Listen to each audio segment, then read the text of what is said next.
समन्ता चक्रवालेषु अत्रा गच्छन्तु देवता सद्धम्मं मुनिराजस्य सुनन्तु सग्गमुखदं धम्मश्रवण कालो अयं बदन्ता धम्मश्रवण कालो अयं बदन्ता धम्मश्रवण कालो अयं बदन्ता नमो तस्स भगवतो अरहतो सम्मा सम्बुද්දස්ස नमो तस्स भगवतो अरहतो सम्मा सम्බුද්දස්ස नमो तस्स भगवतो अरहतो सम्मा सम्බුද්දස්ස ඒ අපගේ ශාස්ත්‍රු වූ සම්මා සම්බුදුරජාණන් වහන්සේට අප හැම දිනාගේම নমස්කාරය වේවා.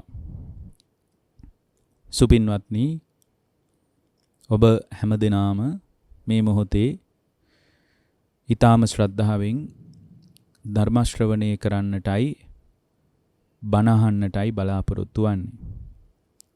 අද මේ උතුම් ධර්ම දේශනාව සඳහා තමන්ගේ සදැහැති දායකත්වය ගෙන කටයුතු කරනු ලබන්නේ සිය ජන්මදිනයට සෙත් ප්‍රාර්ථනා කිරීම ආරමුණු කොටගෙන දෙහිවල කළුබෝවිල ජය සමගි මාවතේ අංක 187න් 40 නිවසේ පදිංචි අශෝක සේරසිංහ මහත්මයාත් තමාරා සේරසිංහ මහත්මිය ඇතුළු ඒ දෙපළ විසින් මේ දේශනාවට තමන්ගේ දායකත්වයේ ගෙන කටයුතු කරනවා.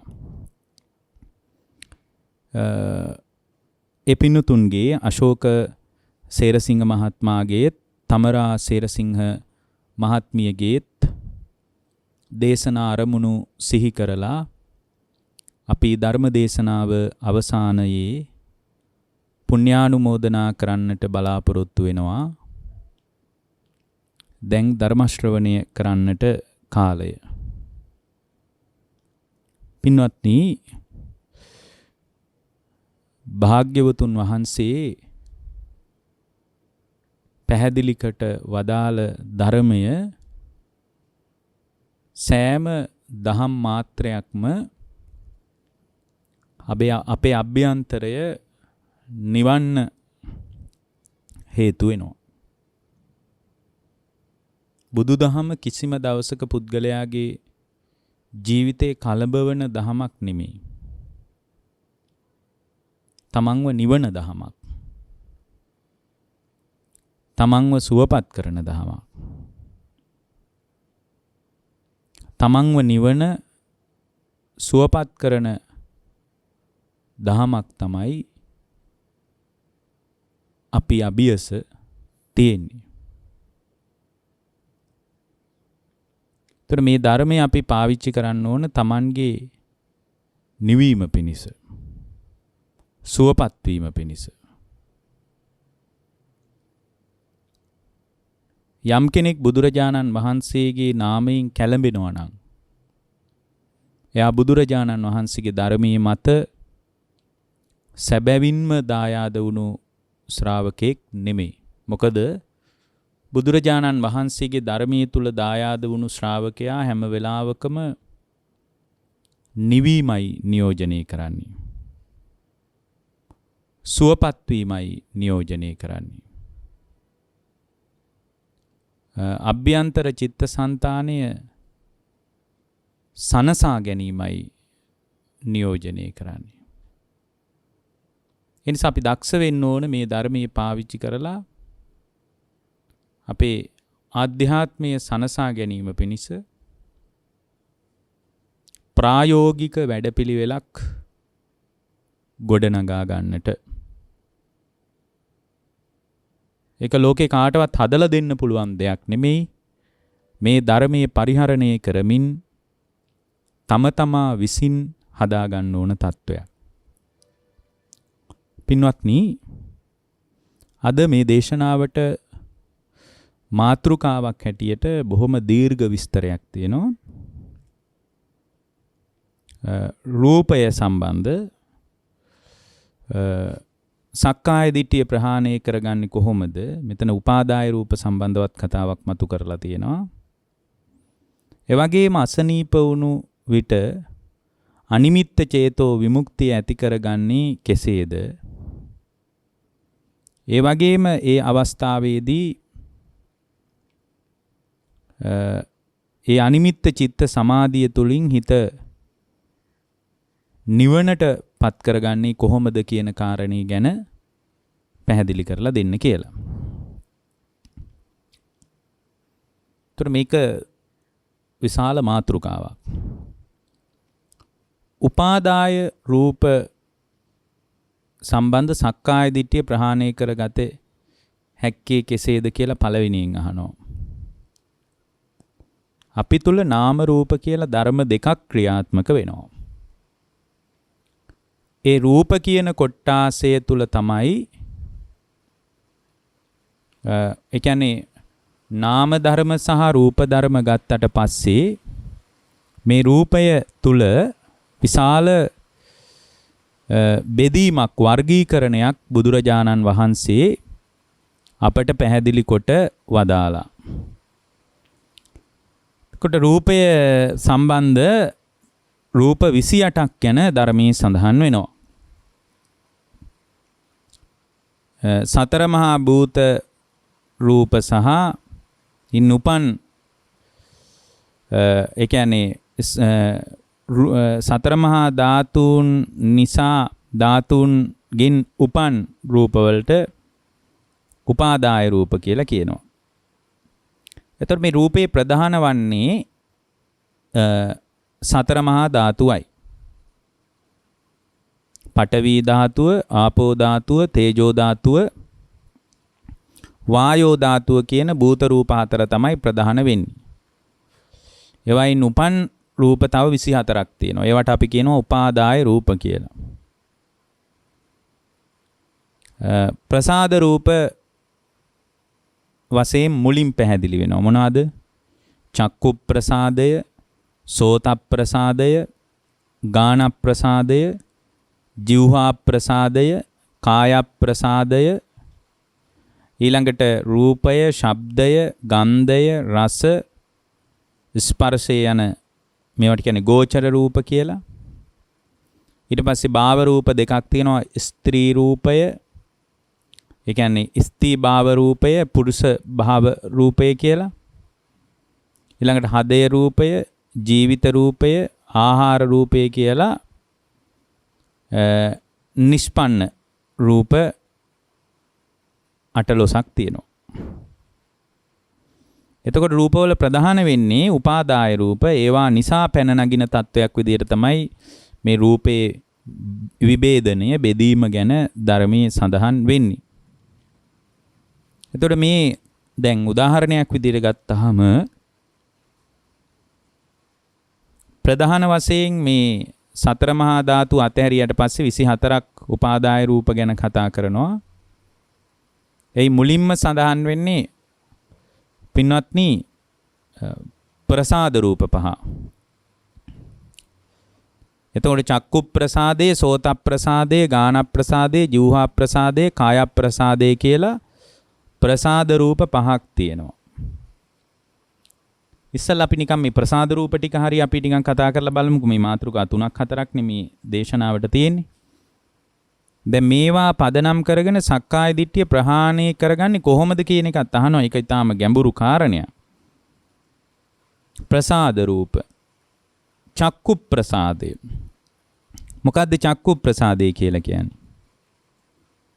ඇසේ තියෙනවා කළු ඉංගිරියාව මැද මුං ඇටයක විතර පින්වත්නි ඊටාම පුංචි කුඩා ගුලියකට වගේ සමාන ස්වභාවයක් ඇති දෙයක්. පුළුන් පිටක තෙල් ටිකක් ගෑවිලා තියෙනවා වගේ ඒ තුල මේ ඔපයක් එක්තරා ඔපයක් පැතිරිලා තියෙනවා. කැඩපතක් ඉදිරියේ තියෙන සියලුම වස්තුන් ඡායාවන් ඒ හැටියටම කැඩපත තුල පහළ වෙනවා වගේ. කැඩපත ඉස්සරහා තියෙන ඔක්කොම රූප කැඩපත ඉදිරියේ පහළ වෙනවා වගේ ඇස ඉදිරියේ තියෙන සියලුම ඡායාවෝ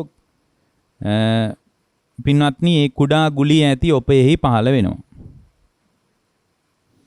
ඒක හරියට ගිනි කූරක් එකට ඇතිල්ලීමෙන් ගින්නක් හට ගන්නවා වගේ ඒ ඇසේ පහළ වෙන ඔපය නිසාම තමයි පින්වත්නි ඡායාව දැනගන්නා හිතක් පහළ වෙන්නේ. ස්පර්ශය කියලා කියන්නේ ඕකටයි. ඒකට අපි කියනවා පේනවා කියලා. පේනවා කියලා කියනවා. එතකොට පේනවා කියලා කියන්නේ පින්වත්නි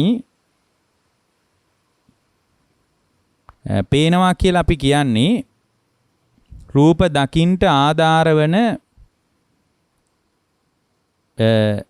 ඒ පේන මට්ටමට රූප දකින්ට ආධාර වන චක්කු ප්‍රසාදේ නිසා තමයි මේ පේන මට්ටමට අපේ අභ්‍යන්තරේ පෙනීම පදනම් කරගෙන විශාල ක්‍රියාවලියක් ඇති වෙන්නේ.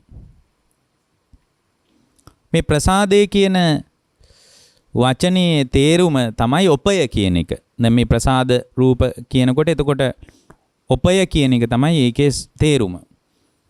එතකොට මෙන්න මේ විදිහට දැන් බටහිර විද්‍යාව දන්න කෙනෙක් මේක වෙනත් විදියකින් අර්ථ දක්ව ගන්න පුළුවන්. මම මේ අඩුම ප්‍රසාද රූප පහවත් පැහැදිලි කරන එක හොඳයි කියලා හිතලා මම මෙතනදී කියන්නේ.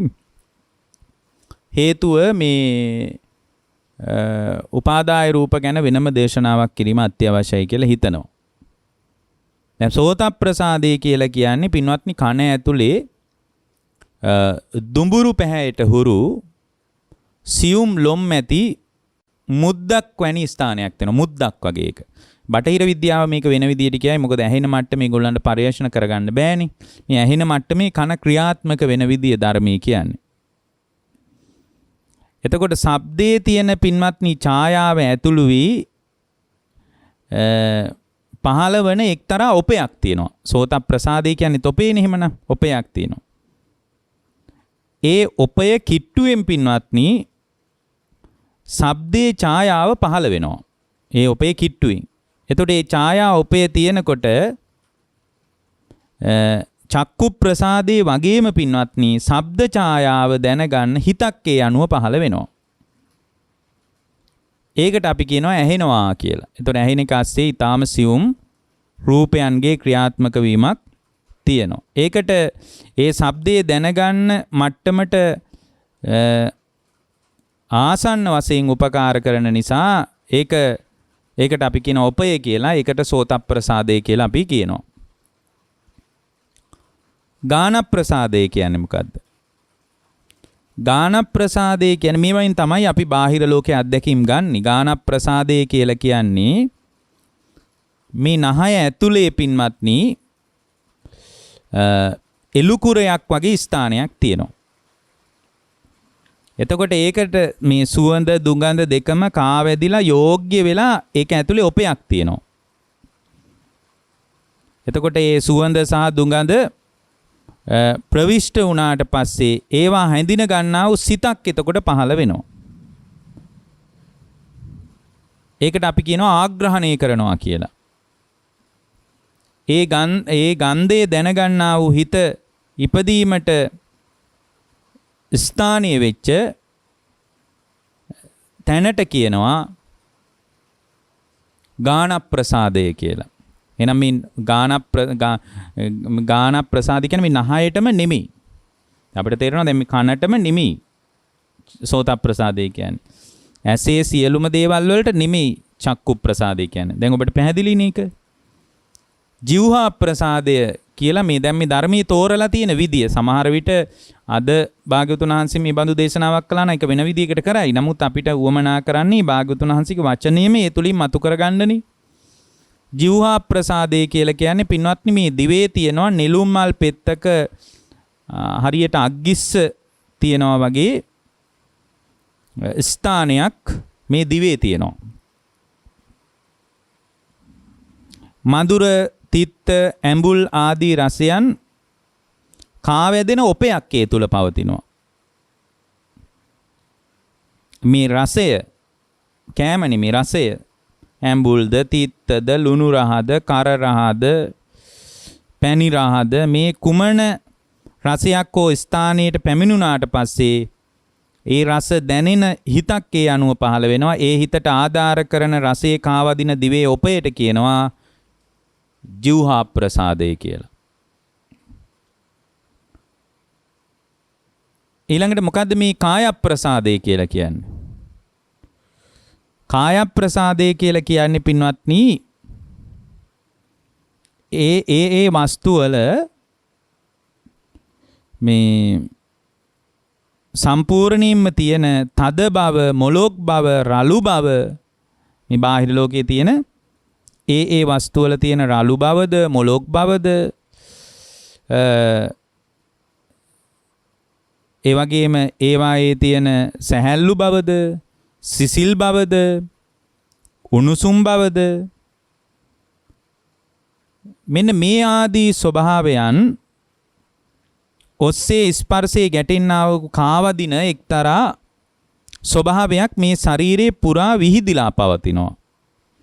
හිස කෙස් ලොම් නිය වියලි සම මෙන්න මේ වගේ ස්ථාන හැර ශරීරයේ සම්පූර්ණයෙන්ම හිස කෙස් වල නම් පැතිරී පවතින්නේ නැහැ, නිය පොතු වලත් නැහැ. මෙන්න මේ විදියට පින්වත්නි ශරීරේ පැතිරී පවතිනවා. එතකොට ඒ ශරීරේ පුරා පැතිරී පවතින ගතියට කියනවා කාය ප්‍රසාදය කියලා. ඒ ස්පර්ශය දැනගන්නා වූ හිත ඉපදීමට උදව් කරන ස්වභාවය නිසා තමයි ඒකට කාය ප්‍රසාදය කියලා කියන්නේ. ඒතර මෙන්න මේ විදියට චක්කු ප්‍රසාද, සෝත ප්‍රසාද, ගාන ප්‍රසාද, જીවහා ප්‍රසාද, කාය ප්‍රසාද ආදී මේ ප්‍රසාද රූප පදනම් කරගෙන පින්වත්නි මේවායේ මේ ඇතිවෙන ක්‍රියාවලිය මෙන්න මේ විදියට විස්තර කර මේ උපාදාය රූපයන් 24 ඇත්ත කතාව පැහැදිලිව දැනගන්න බැරි වුණාට පස්සේ මේවායේ සංයෝග වීමට අපි මම කියලා හිතාගෙන ඉන්නවා. මගේ කියලා හිතාගෙන ඉන්නවා. මේවා සකස් වෙච්ච ස්වභාවයක් තුල තියෙන්නේ. ඊට පස්සේ මේවායේ අත්දකින්න දැනීම මාත්‍ර, දැකීම මාත්‍ර, ඇසීම් මාත්‍ර, සිතීම් මාත්‍ර මේ සියල්ලම පින්වත්නි සම්පූර්ණයෙන්ම කොටසක් නෙමෙයි සම්පූර්ණයෙන්ම පින්වත්නි අධ්‍යක්ීම් පරාසය තුලදී ප්‍රපංචකරණයක් දක්වා උඩුදුවන්නේ මේවායේ මූලික ස්වභාවය දැනගන්න බැරි වෙච්ච නිසා. මේ රූපයන්ගේ සකස් වෙච්ච ස්වභාවයක් පවතිනවා. ඒ සකස් වෙච්ච ස්වභාවය මේ රූපයේ තුල නිරන්තරයෙන් අත්දකින්න දෙයක්. ඒ වගේම ඒ රූපේ පදනම් කරගෙන ඇතිවෙන නාම ධර්ම ඔස්සේ ඇතිවෙන ක්‍රියාවලියත් සකස් වෙච්ච දෙයක්. ඒ සකස් හරියට ඒකයි කිව්වේ මේක සකස් වෙලා නැත්තම් පින්වත්නි පේන මට්ටමට එන්නේ නැහැ. හරියට ගිනි පෙට්ටියක ගිනි කූරක් එකට ඇතිල්ලීමෙන් ගින්නක් හට ගන්නවා වගේ මේ චක්කු ප්‍රසාදයේ තුල වර්ණ සටහන පතිත වීමත් එක්කම ඒක ඝන සංඥාවෙන් අල්ලගත්ත නිසා තමයි මේ සක්කාය දිට්ඨිය කියලා ස්වභාවයක් Tamanගේ හිත තුල උද්ගත වෙන්නේ. මේ විදියට රූපයේ විසුරුව බලන්න තමයි බුදුරජාන් වහන්සේ උගන්වන්නේ.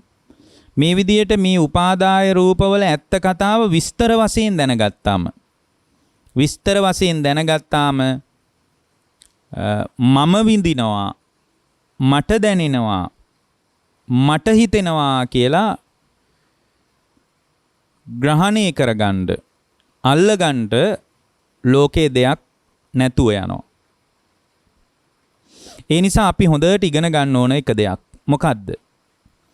මේ ලෝකයේ පින්වත්නි විසුරුව බලනකොට යථාර්ථය පේනවා. දැන් මේ රූපය තුල මම කියලා ස්වභාවයක් පෙනුනට ඇත්තටම රූපය 24කට විසුරුවල බලද්දී උපාදාය රූප වශයෙන් වෙන් කරලා බලද්දී චක්කු ප්‍රසාදයටද මම කියන්නේ, සෝත ප්‍රසාදයටද මම කියන්නේ, ගාන ප්‍රසාදයටද මම කියන්නේ, જીවහා ප්‍රසාදයටද මම කියන්නේ, කාය ප්‍රසාදයටද මම කියන්නේ කියලා තමන්ටම විමසලා බලනකොට තේරෙනවා මේවායේ සකස් වීම පදනම් කරගෙන අත්දකින්න ලෝකයට මම මුලා වෙලා මේ අත්දකීම් ලෝකයේ තුල මම මුසපත් වෙච්ච නිසා තමයි මා තුල රූපය මම වශයෙන් හරි, මා තුල රූපයක් ඇත වශයෙන් හරි, රූපයේ තුල රූපේටමයි මම කියන්නේ මා තුලමයි රූපේ තියෙන්නේ කියලා ඊටාම වැරදි විදිහට එයා මේ රූපය අල්ලගන්නේ.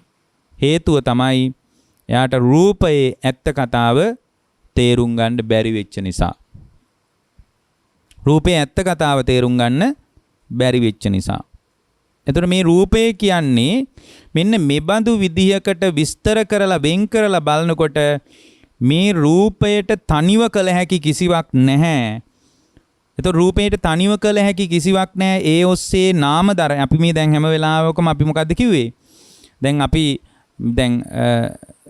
හිතමු ජීවහා ප්‍රසාදේ ගැන කියද්දී අපි කිව්වා ඒ අනුව සිතට ආධාර කරන රසයේ කාවදින දිවෙහි ඔපේට තමයි ජීවහා ප්‍රසාදේ කියලා කියන්නේ. ඒ අනුව හිත පහළ වෙන්න මේ රූපේ උදව් කරනවා. එතකොට මේ රූපය උදව් කරනවා නාම ධර්ම පහළ වෙන්න. රූපයට තනියෙන් කරගන්න පුළුවන් කිසි දෙයක් නැහැ. මේ රූපයට තනිව හුදේකලාවේ කරගත හැකි කිසි දෙයක් නැහැ. නාම ධර්ම ඔස්සේ ප්‍රපංචකරණයක් දක්වා උඩුදුවන්ට රූපයෙන් උදව්ව හම්බ වෙනවා. රූපේ නිකම්ම හුදේකලා වුණොත් නාම ධර්මයෙන් වෙන් වුණොත් රූපය කෙහෙල් ගහක් කපලා දැම්මා වගේ කඩා වැටෙන්නේ. ඒ නිසා පින්වත්නි එතකොට එබඳු රූපයක් නම් තියෙන්නේ මට සංයෝග වීම නිසා නාම රූප ධර්මයන්ගේ එකතු වීම නිසා අත්දකින්න අත්දැකීම් ලෝකයක් නම් මට තියෙන්නේ. එබඳු අත්දැකීම් ලෝකයක නම් ඔබයි මමයි නතර වෙලා ඉන්නේ. මේ රූපය තුල සක්කාය දිට්ඨිය පනවන එකේ සක්කාය දිට්ඨිය පවරාගෙන ඉන්න එකේ කිසිම තේරුමක් නැහැ. ඒක කිසිම අර්ථයක් නැති දෙයක් කියලා අපි තේරුම් ගැනීම පිණිස මේ රූපේ විසුරුවා බැලිය යුතුයි. විසුරුවා බලනකොට අපට පින්වත්නි රූපේ ආකාර 28ක් රූපේ විභේදනයන් 28ක් හම්බ වෙනවා. ඒ 28 වෙන් වශයෙන් අල්ල ගන්නකොට අපට තේරෙනවා මේවායේ සංයෝග වීම නිසාමයි සකස් වීම නිසාමයි තමාගේ හිත තුල තණ්හාව ඇති වෙන්නේ. මේවා වෙනම තිබ්බොත් ඒ ඔස්සේ හිත පහළ වෙලා නැත්තම් මේ රූපවලට කල යුතු කිසිම දෙයක් නැහැ. කරන්න පුළුවන් හපංකමකුත් නැහැ.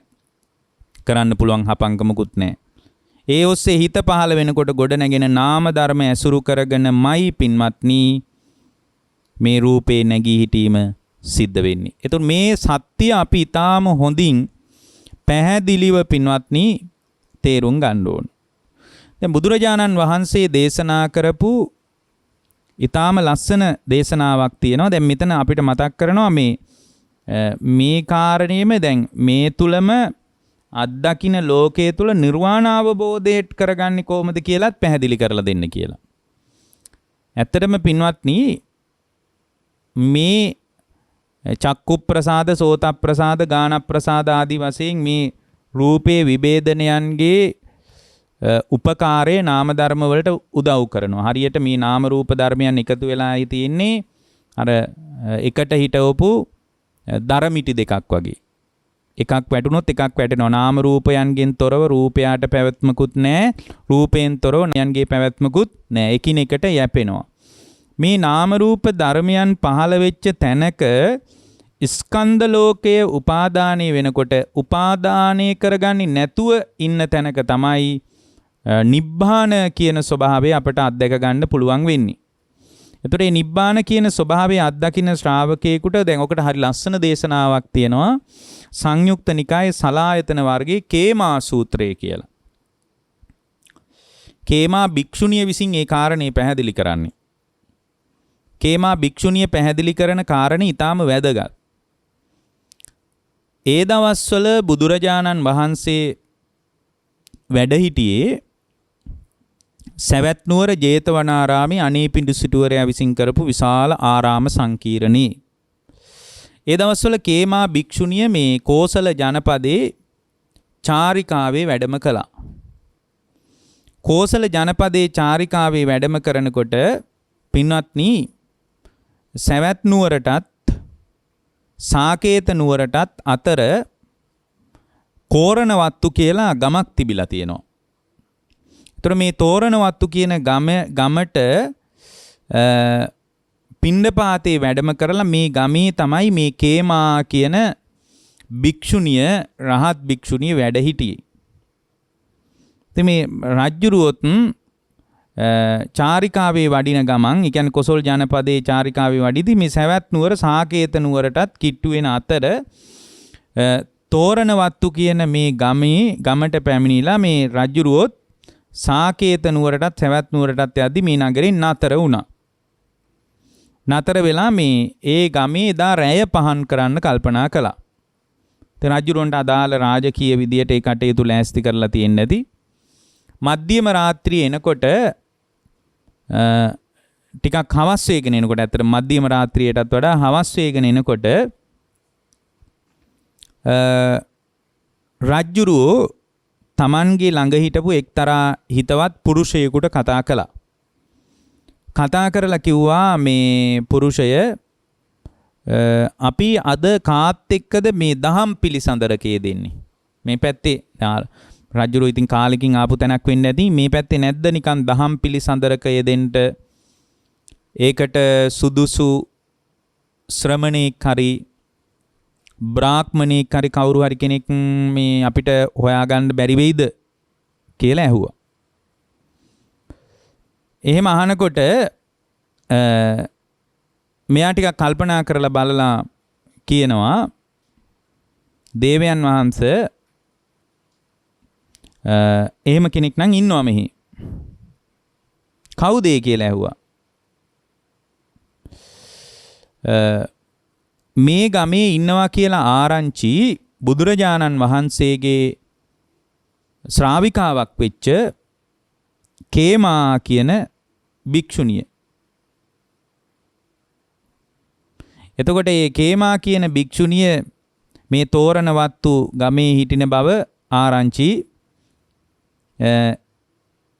ඔබතුමාට පුළුවන් එයා කරා පැමිණිලා එබඳු දහම් කතාවක්, දහම් ඇසුරක් පිණිස අවශ්‍ය නම් එබඳු දහම් ඇසුරකට අවශ්‍ය ධර්මමය උපකාරය ඒ භික්ෂුණියගෙන් සලසා ගන්නට පුළුවන්.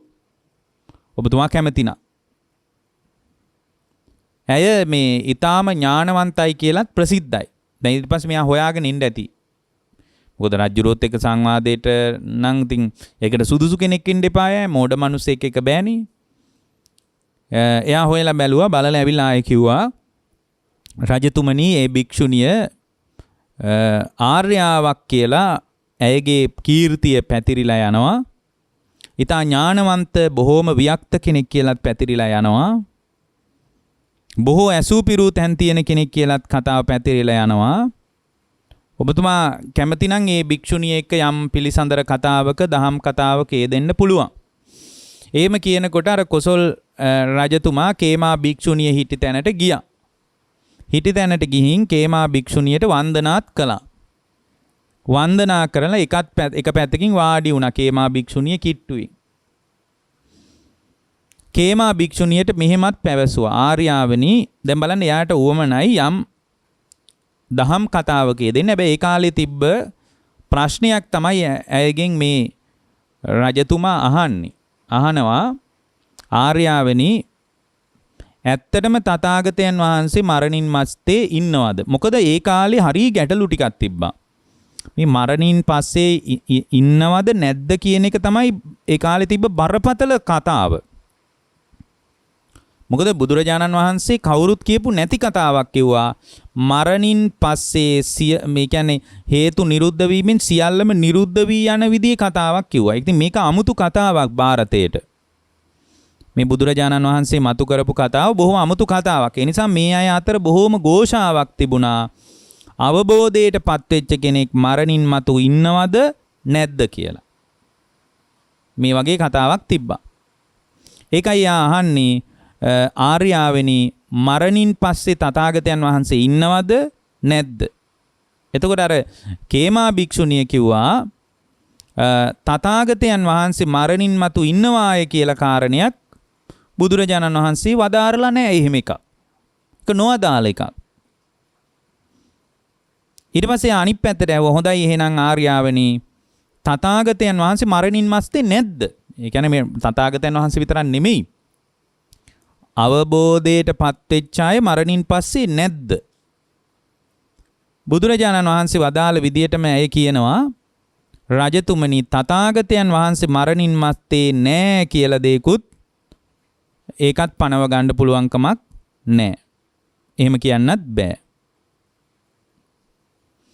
ඊට පස්සේ ඔහු අහනවා ආර්යාවනි එහෙමනම් තථාගතයන් වහන්සේ මරණින් මතු ඉන්නවාද නැද්ද? ඉන්නවද නැද්ද? මට කෙලින් කියන්න. එතකොට ඇය කියනවා මේ රජතුමනි තථාගතයන් වහන්සේ මරණින් මත්තේ ඇත හෝ නැත යන කාරණේ භාග්‍යවතුන් වහන්සේ විසින් නොදාළ එකක්. ඉන්නවා හෝ නෑවෝ කියන්නේ ඒක තථාගතයන් වහන්සේලා විසින් නොදාළ කාරණයක්. එතකොට අහනවා ආර්යාවනි එහෙනම් තථාගතයන් වහන්සේ මරණින් මත්තේ ඉන්නෙත් නැද්ද නැත්තේත් නැද්ද? අන්න අන්තිම ওই චතුස්කෝටික ප්‍රශ්න ක්‍රමයේ ඔය ක්‍රමයට වඩා ආයෙකක් අහන්න නැහැ. පින්වත් මහරජ තථාගතයන් වහන්සේලා රහතන් වහන්සේලා මරණින් පස්සේ ඉන්නේ නැත නැත්තේද නැත යන කාරණේ භාග්‍යවතුන් වහන්සේ විසින් නොවදාළ දෙයක්. එහෙම එකක් වදාරලා නැහැ. බලන්න එතකොට මේ අවබෝධයට පත්වෙච්ච බහුශෘත භික්ෂුණියක් පවා උපකල්පන හදන්නේ. දැන් අපි හිතනවානේ මට හිතෙන්නේ මේ විදියයි. මම හිතන්නේ මේ විදියයි. එහෙම කවුරු හරි ආන්දර කෙනෙක් කිව්වොත් කියන්න ඔබ වහන්සේ හිතන එක කියන්න එපා බුදුරජාණන් වහන්සේගේ එක කියන්න කියලා. දැන් බලන්න මේ භික්ෂුණිය හැම වෙලාවෙම ශාස්ත්‍රූන් වහන්සේගේ පැත්තට ගෞරවය දීලා තමයි කියන්නේ රජතුමනි බුදුරජාණන් වහන්සේ බඳු කතාවක් මේ නොවදාළ දෙයක්. එහෙම වදාරලා නැහැ. මම හිතන්නේ නැහැ. එහෙම එකක් නැහැ කියලා අර තමන්ගේ පැත්තට ලකුණ දාගෙන කතා කරන්නේ හැම වෙලාවකම කියන්නේ ඒ තමයි අවබෝධයට පත්වෙච්ච උත්තමයන්ගේ ස්වභාවය. තථාගතයන් වහන්සේ බඳු තත්වයක් නොවදාලා වදාළ දෙයක් නෙමෙයි. ඊට පස්සේ ඔහු අහනවා එහෙමද? එහෙනම් ආර්යාවනි තථාගතයන් වහන්සේ විසින් ඔය කාරණේ නොවදාළ හේතුව මොකද්ද? ඇයි බුදුරජාණන් වහන්සේ එහෙම කිව්වේ නැත්තේ? මරණින් පස්සේ ඉන්නවද කියලා කියන්නෙත් නැහැ. ඒක වදාරලත් නැහැ. නැද්ද කියලා වදාරලත් නැහැ. ඉන්නවද නැද්ද කියලා දෙකම මොකක්වත් කියලත් නැහැ. ඉන්නේත් නැද්ද නැත්තේත් නැද්ද කියලා ඇහුවාම ඒකට මොකක්වත් උත්තර දෙලත් නැහැ. ඇත්තටම ආර්යාවෙනි තථාගතයන් වහන්සේ විසින් ඔබඳු කාරණයක් ඔය ඔබතුමිය කියන විදිහේ කාරණයක් නොවදාළ හේතුව මොකද්ද? ඒකට ප්‍රත්‍ය මොකද්ද කියලා ඇහුවා. ප්‍රත්‍ය මොකද්ද? එතකොට මේ භික්ෂුණිය බොහෝම ලස්සන කාරණයක් මතු කරනවා. මහරජ ඔබ මොනවද මේ ගැන හිතන්නේ? මොකක් ගැනද? යම් තැනක මෙච්චරක් වැලි තියෙනවා.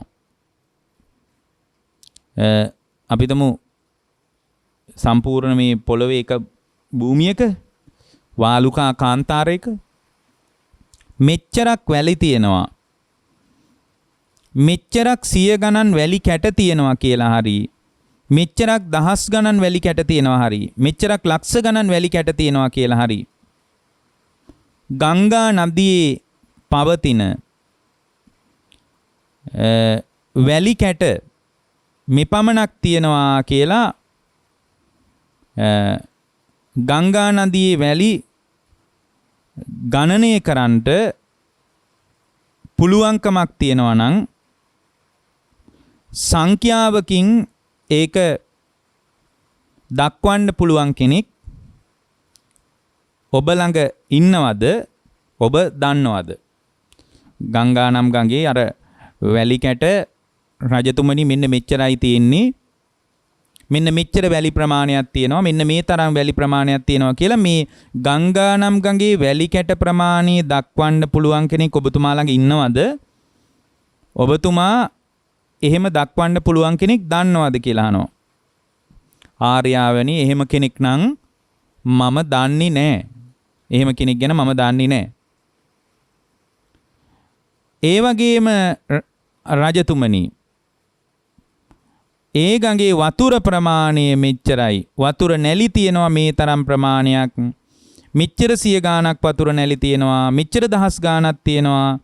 මෙච්චර ලක්ෂ ගාණක් තියෙනවා කියලා වතුර නැලි වශයෙන් මේ මහා සාගරයේ තියෙන ජල ප්‍රමාණය වතුර නැලි විදියට මේ මහා සාගරේ ගංගා නම් ගඟෙත් නෙමෙයි මහා සාගරේ ජල ප්‍රමාණය ගණනය කරන්න පුළුවන්. ඒ බඳු ගණනය කරලා ගණන් හදලා ඔබතුමාට පැහැදිලි ලෙස මුද්‍රා තබන්නේ මෙන්න මෙච්චරයි තියෙන්නේ කියලා පැහැදිලිව කියන්න පුළුවන් සංඛ්‍යාවක් පෙන්වන්න පුළුවන් කෙනෙක් ඉන්නවද ඔබ දන්නවද කියලා ඇහුවා.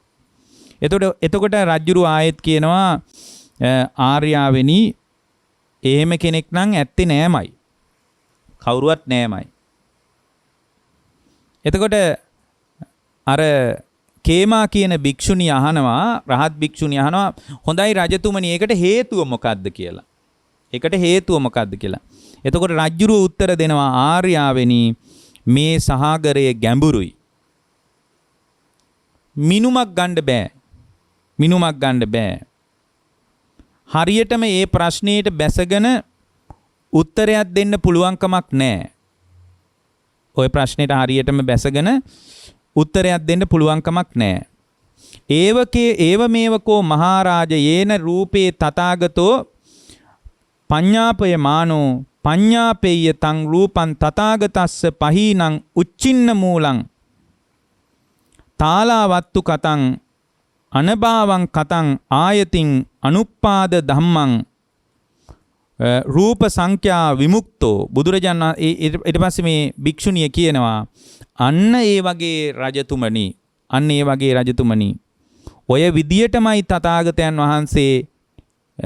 තථාගතයන් වහන්සේව පණවනවා නම් පණවන්නේ යම් රූපයකින් තථාගතයන් වහන්සේ පණවන්නේ යම් රූපයකින් නම් ඒ රූපයේ තථාගතයන් වහන්සේට ප්‍රහීන වෙලයි තියෙන්නේ. තථාගතයන් වහන්සේට ඒ රූපය ප්‍රහීන වෙලයි තියෙන්නේ. යේන රූපේ තථාගතං පඤ්ඤාපයමානෝ පඤ්ඤාපේයතං රූපං තථාගතස්ස පහීනං උච්චින්න මූලං තාලවත්තු කතං අනභාවං කතං ආයතින් අනුප්පාද ධම්මං. ඔය විදියටම තථාගතයන් වහන්සේ පණවනවා නම් පණවන්නේ යන් රූපයකින් නම් ඒ රූපේ තථාගතයන් වහන්සේට ප්‍රහීන වෙලයි තියෙන්නේ. මුලින්ම සිඳලයි තියෙන්නේ. හරියට කරටිය සිඳපු තල් ගහක් මෙන් වෙලයි තියෙන්නේ. අභාවයටපත් වෙලයි තියෙන්නේ. නැවත නූපදින පරිදි නැති වෙලයි තියෙන්නේ. එතකොට ඊළඟට කියනවා නහෝති තථාගත ජරා මරණම්පි උපේති. මේකේ අවසානයේට කියනවා රූපේ පිළිබඳ තෘෂ්ණාවක් ගෙවා දාලා නම් තථාගතයන් වහන්සේ ඒ කියන්නේ රූපය පිළිබඳ යම් තණ්හාවක් ගෙවා දාන්න ඕන නම් තථාගතයන් වහන්සේක ගෙවා දාලායි තියෙන්නේ. ඒ නිසා රූපය පිළිබඳ තෘෂ්ණාව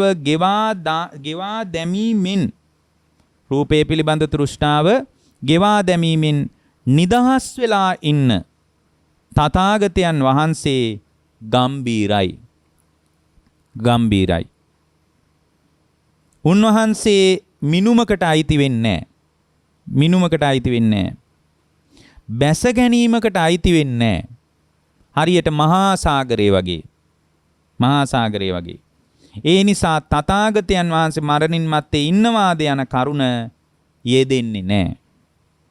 තථාගතයන් වහන්සේ මරණින් මතු ඉන්නවාද නැද්ද යන කාරණයක් යෙදෙන්නේ නැහැ. තථාගතයන් වහන්සේ මරණින් මතු ඉන්නෙත් නැද්ද නැත්තේත් නැද්ද කියන කාරණයක් යොදන්න බෑ. ඇයි? රූපය ගැන විතරක් නෙමෙයි මෙතන දිගට කියාගෙන යනවා වේදනා සංඥා සංකාර විඥාන කියන ස්කන්ධයන් පහ පිළිබඳ කරටිය සිඳපු තල් ගහක් වගේ කරලායි තියෙන්නේ. තථාගතයන් වහන්සේ ප්‍රහීන කරලයි මුලින්ම සිඳලායි තියෙන්නේ. අභාවයටම පත් වෙලායි තියෙන්නේ ස්කන්ධයන්ගේ උපාදානය. නැවත නූපදින පරිදි ආය කිසිම හේතුවක් නිසා උපාදානය රූප වේදනා සංඥා සංකාර විඥාන පදනම් කරගෙන දසමයකවත් ඇති නොවන විදියට රූප වේදනා සංඥා සංකාර විඥාන වලින් නිදහස් වෙලයි තියෙන්නේ. ඒ නිසා බුදුරජාණන් වහන්සේ සම්බන්ධ ඒ බඳු පැනවීමක් කරන්න බෑ. හරියට කොහොමද? ගින්නක් ඇවිලෙන්නේ පිදුරු නිසා නම්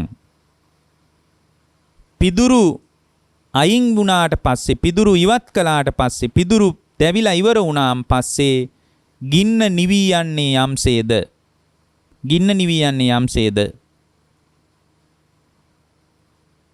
ඒ ගින්න නිවෙනකොට ඒ ගින්න ගියපු තැනක් හොයන්න බෑ වගේ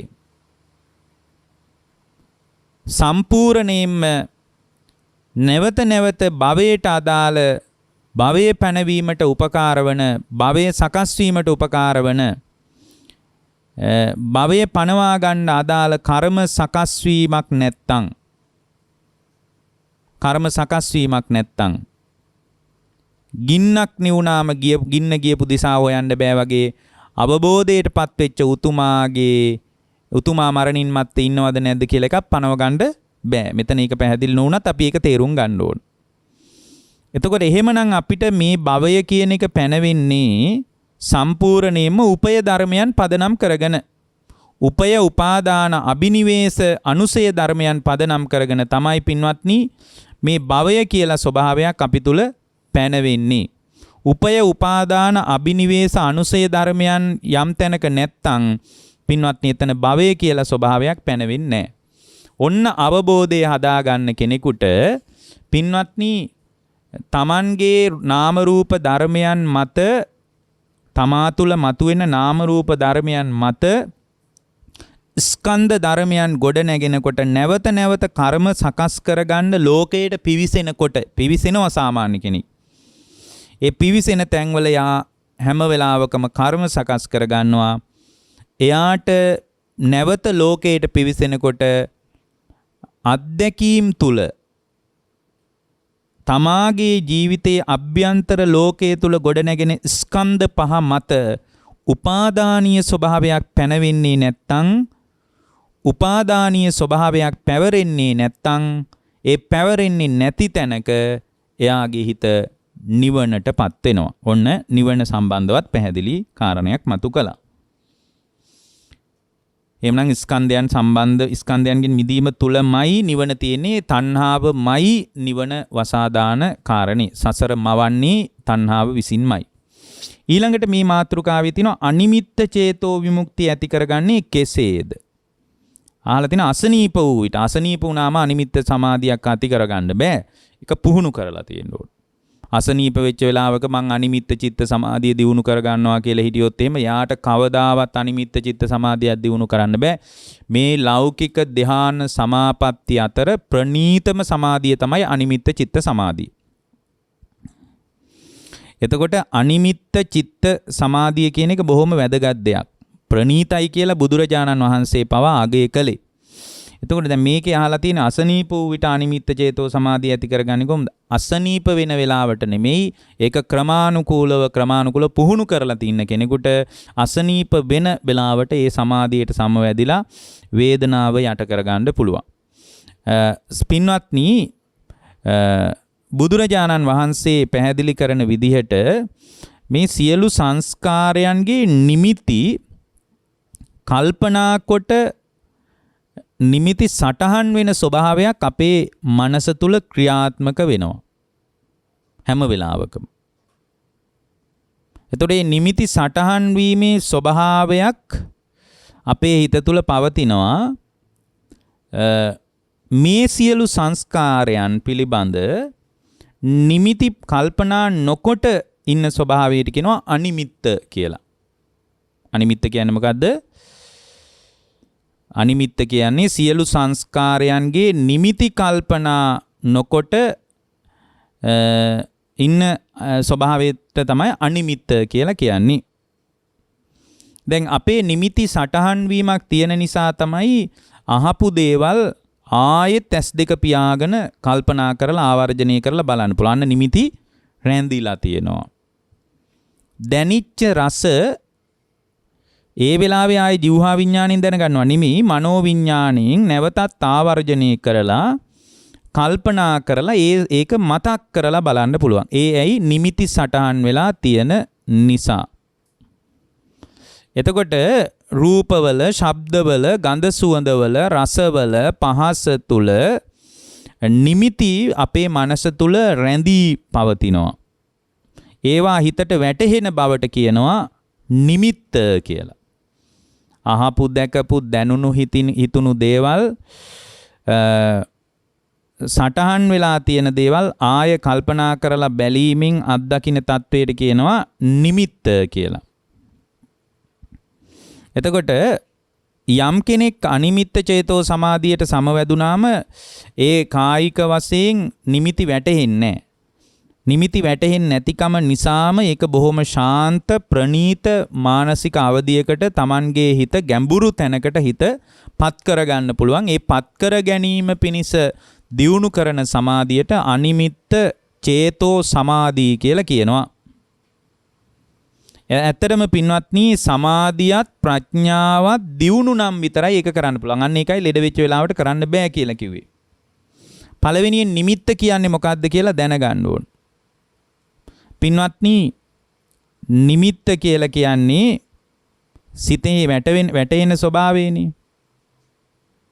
එතකොට අපි හිතින් අයිති කරගෙන නිමිති අනුනිමිති සටහන් කරගෙන අපි අපේ කාලේ ගෙවනවා.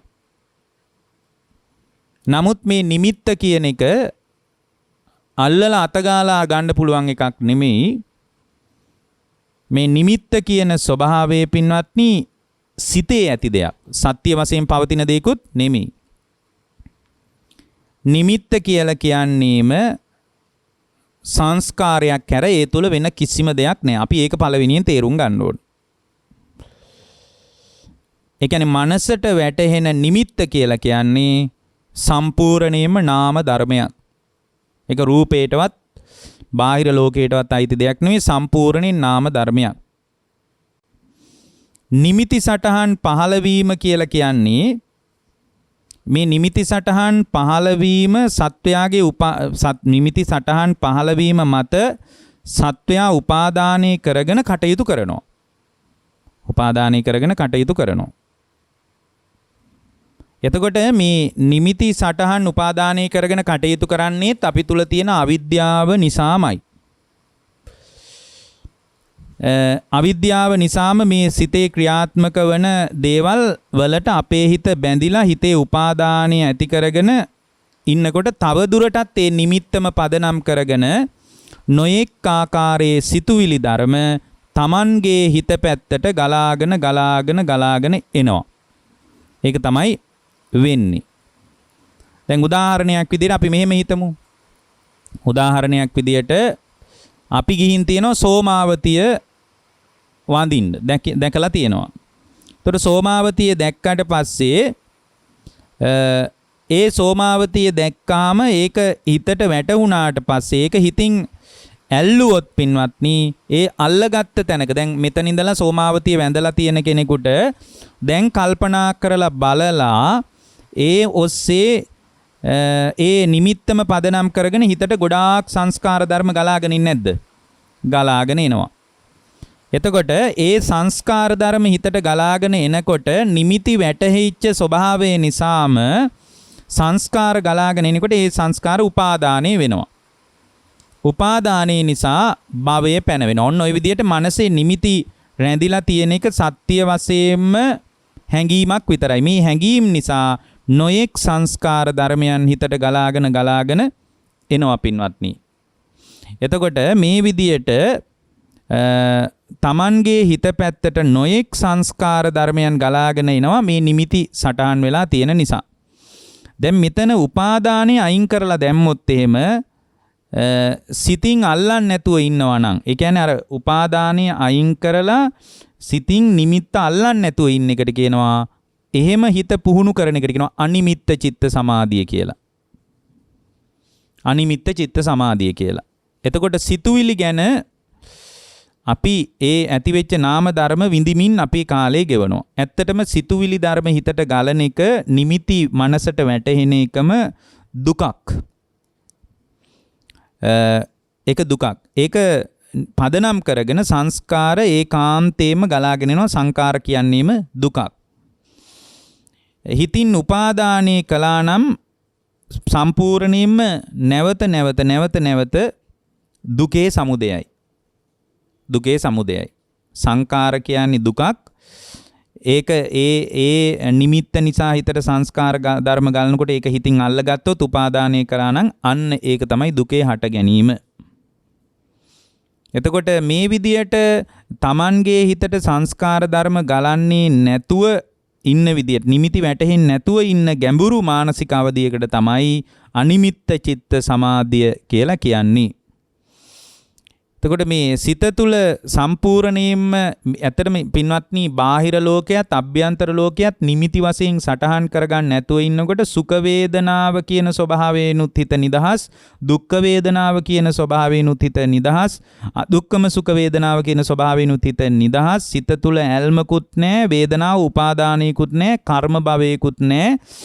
සම්පූර්ණයෙන්ම ඒ ඔස්සේ නාම ධර්ම හිතට ගලාගෙන ඇවිල්ලා ඡන්දයක්වත් රාගයක්වත් කවර දෙයක්වත් හිත තුල උද්ගත වෙන්නේ නැහැ. අන්න එහෙම උද්ගත වෙන්නේ නැති තැනකට හිත පවත්වන ඒකට කියනවා අනිමිත්ත චිත්ත සමාධිය කියලා. ඒ කියන්නේ කිසිදු නිමිත්තක් හිතට වැටෙන්නේ නැති විදියට ඉන්නවා. එතකොට කය නිකන් ඔහේ පවතිනවා. කය තුල තියෙන කවර වේදනාවක්වත් එතන නිමිත්තක් විදියට වැටෙන්නේ නැහැ. ඒ සමාධිය තුල ඉන්න තාක්කර ශාන්ත ප්‍රණීත ඊ타ම මధుර ස්වභාවයකින් හිත පවත්ව ගන්න පුළුවන්. ඒක මෙහෙම කිව්වට කෙනෙකුට තේරෙන්නේ නැති වෙන්න පුළුවන් නිසා හොඳම දේ තමයි ඒක ක්‍රමානුකූලව ටිකෙන් ටික පුහුණු කරලා බලන එක. එතකොට මේ විදියට හිත පුහුණු කරනකොට පින්වත්නි ඒ පුහුණු වීම තුලදීම පින්වත්නි එයාට මේ අවබෝධ අවශ්‍ය නම් මේ කවරක්වත් ඒ කියන්නේ නිමිති ගලන්නේ නැහැ කියන ස්වභාවය තුල පවා ඒ කියන්නේ නිමිත්තක් වැටෙන්නේ නැති ස්වභාවය කියන්නේත් මේකත් මේ සමාධිය තුල ඉන්න තාක්කල් විතරයි මේ ස්වභාවයක් තියෙන්නේ. මේ අනිමිත්ත චේතෝ සමාධිය තුල ඉන්න තාක්කල් තියෙනවා. එතනින් නැගිට ගමන් ආයෙත් නිමිති වැටහිලා පරණ සංකාරම ගලනවා. මේකත් අතහැරලා දාන්න ඕන කියන තැනකින් හිත ඇල්ලුවොත් එතනින් නිවනටත් හිත පත් කරගන්න පුළුවන්. ආයතනිනුත් නිවනට හිත පත් කරගන්න පුළුවන්. අන්න ඒ බඳු ආකාරයකට අනිමිත්ත චිත්ත සමාධිය පැයෙන් දෙකකින් කරන්න බෑ. ඒක කාලයක් පුහුණු කරන්න ඕන. පුහුණු කරන්න අදාළ වැඩපිළිවෙල ගැන අපි මීට කලින් උද්දේශනාවල කරලා තියෙනවා. ඉතින් ඒ නිසා අපිට කාලය අවසන් වෙන නිසා ඔබට ඊටාම කරුණාවෙන් යෝජනා කරන්නේ පුළුවන් තරම් හිත භාවිතා කරන්න වඩන්න කියලා. ඒ වඩනකොට ඔබට සදාකාලික නිවීම ඔබේ ජීවිතය තුළ සාක්ෂාත් කරගන්න අවකාශය ලැබෙනවා. ඔබ හැම දිනාටම ජීවිතාවබෝධය ධර්මාවබෝධය පිණිස මේ කුසල් හේතු වාසනා වේවා කියන අදිෂ්ඨානින් අපි දේශනාව නිමා කරනවා. පින්වත්නි, අද මේ උතුම් ධර්ම දේශනාවේ සදැහැති දායකත්වයේගෙන කටයුතු කරනු ලබන්නේ දෙහිවල කළුබෝවිල ජයසමගි මාවතේ අංක 187න් 40 නිවසේ පදිංචි අශෝක සේරසිංහ මහත්මයා සහ තමාරා සේරසිංහ මහත්මිය කියන දෙපළ විසින්. ඒ දෙපළට අපි නිදුක් නිරෝගී සුව, දීර්ඝායුෂ සම්පන්නිය, කායික මානසික යහපත ප්‍රාර්ථනා කරනවා. උභය ලෝකාර්ථ සංසිද්ධිය ප්‍රාර්ථනා කරනවා. ඊ타ම ඉක්මනින් චතුරාර්ය සත්‍ය අවබෝධ කරගන්නට මේ ධර්ම දානමේ කුසල් හේතු වාසනා වේවා කියලා අපි අදිෂ්ඨාන කරනවා. ඒ ඇත්තන්ට මේ දේශනාවට ප්‍රධාන අරමුණ විදියට බලපාන්නේ මේ දේශනාව සිද්ධ කරන ප්‍රධාන අරමුණ වන්නේ මේ උතුම් ධර්ම දානමය කුසලානිසංසයන් බලයෙන් අසීමිත සූවිසි මහා ගුණානුභාව බලයෙන් ඔක්තෝබර් 31 වන දිනට ජන්මදිනයේ යෙදෙන තමාරා සේරසිංහ මහත්මියටත් නොවැම්බර් මාසයේ 15 වන දිනට ජන්මදිනයේ යෙදෙන අශෝක සේරසිංහ මහත්මයාටත් නිදුක් නිරෝගී සුව, දීර්ඝායුෂ සම්පන්නිය, කායික මානසික යහපත ප්‍රාර්ථනා කරමින් නිදුක් නිරෝගී සුව දිගාසිරි ප්‍රාර්ථනා කරමින් බුද්ධාදී රත්නත්‍රයේ ආශිර්වාදයේ ප්‍රාර්ථනා කරමින් මේ භවයේදීම උතුම් චතුරාර්ය සත්‍ය අවබෝධ කරගන්නට මේ දේශනාමේ කුසල් හේතු වාසනා වේවා කියන අදිෂ්ඨානය සහිතවයි දේශනාව සිද්ධ කරන්නේ. අනුමෝදනා එකතු කරනවා.